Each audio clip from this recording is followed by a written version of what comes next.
आज से चित्रकूट में 3 दिवसीय सम्मेलन प्रारंभ हुआ है, गुर्जर चिंतन शिविर।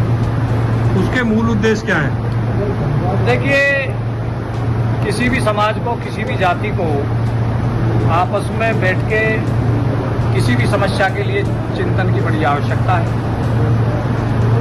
आज इस देश में जिन समाजों ने चिंतन नहीं किया वो पिछड़ गए हैं, सामाजिक, आर्थिक और राजनीतिक रूप से। गुर्जर समाज के लोग सामाजिक, राजनीतिक, आर्थिक रूप से मजबूत हों, नए युवाओं में सामाजिक राजनीतिक चेतना का उदय हो, और यहाँ जो चित्रकूट में कार्यक्रम किया जा रहा है इसको लेकर बड़ी महत्वपूर्ण बात है। यह देश में पहला कार्यक्रम कोई हो रहा है गुर्जर समाज का, और यहाँ से बड़ा संदेश जाएगा। श्री रामचंद्र जी ने 11 वर्ष वनवास के यहीं चित्रकूट में काटे थे, और श्री रामचंद्र जी के रामराज में भारत की इस सरहद से लेकर उस सरहद तक कुत्ता भी भूखा नहीं सोता था। उसका नाम था रामराज। रामराज की अगर असली कल्पना करनी है तो हम लोगों को चिंतन चित्रकूट से करना चाहिए, और बहुत सारे लोग जो रामराज की बात करते हैं उनको भी चित्रकूट से रामराज की बात करनी चाहिए, क्योंकि 11 साल चिंतन करने के बाद पर जब सत्ता पर श्री रामचंद्र जी बैठे थे तो वो ऐसे शासक हुए थे जिन्होंने आज सभी लोग और राजनीतिक पार्टी और अन्य धर्म और समाज के लोग भी उनकी तारीफ करते हैं कि रामराज क्या होता है। इसी को लेकर हम लोगों ने यह कार्यक्रम किया है। आगामी भविष्य में उत्तर प्रदेश, राजस्थान, मध्य प्रदेश और देश के अन्य प्रदेशों में भी चिंतन शिविर कार्यक्रम आयोजित किए जाएंगे। समाज के युवाओं को राजनीतिक, सामाजिक रूप से प्रशिक्षित किया जाएगा। समाज के अंतिम व्यक्ति का विचार लिया जाएगा। 77 सालों में हम सत्ता और सत्ता के साधनों, सियासत से काफ़ी दूर चले गए, इसका आकलन बेहद जरूरी है। उसी को लेकर यह 3 दिन का कार्यक्रम हम लोगों ने आयोजित किया है। इससे समाज में एक बहुत अच्छी परंपरा पड़ेगी। यहाँ ना कोई मुख्य अतिथि है, ना कोई वरिष्ठ अतिथि है, ना किसी की अध्यक्षता है। हर व्यक्ति आज़ाद है। जो भी व्यक्ति आएगा अपने माइक ले रहा है, विचार रख रहा है। बहुत सारे लोगों के आज विचार आए हैं, क्योंकि आज प्रथम दिन है, बहुत सारे लोग लेट आए थे।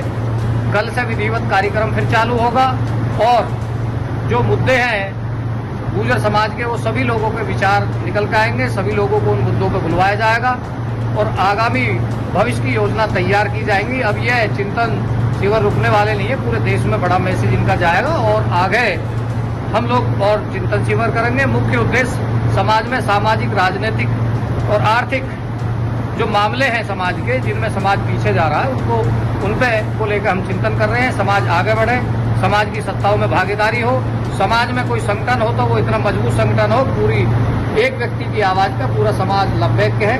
नए युवाओं पर बड़ी प्राथमिकता है, नए युवाओं को जोड़ेंगे, निश्चित तौर से बदलाव होगा। और अब 77 सालों में समय आ गया है कि समाज राजनीतिक और सामाजिक रूप से बहुत पिछड़ा है, इसको अग्रणी भूमिका में लाना है, और सभी को दलगत राजनीति से ऊपर उठकर विचारवान बनने का कार्य करना चाहिए। बड़ा दिल रखते हुए सभी लोगों को अच्छे कार्यों को समर्थन करना चाहिए।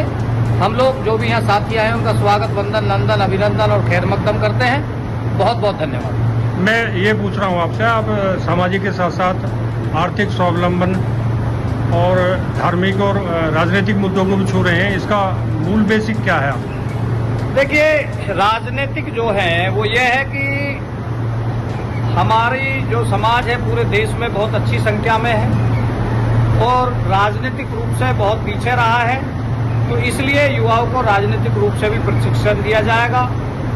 आर्थिक के लिए जब राजनीति और सामाजिक तौर पे हम लामबंद होंगे तो एक दूसरे की आर्थिक तौर पे कोई समस्या भी है, परेशानी है, तो उसमें हम खड़े होकर मदद भी कर सकते हैं, ये भी एक तरीका है। लेकिन उसके लिए पहल अगर की गई है तो वो हम लोगों के द्वारा की गई है। राजनीतिक, सामाजिक और आर्थिक 3 मुद्दे हैं, तीनों पर आपने पूछा है। तो राजनीति में सबसे महत्वपूर्ण विषय यह है कि हम लोगों को करना क्या चाहिए। ये इस चिंतन के बाद में नहीं, दूसरे चिंतन के, तीसरे के बाद में।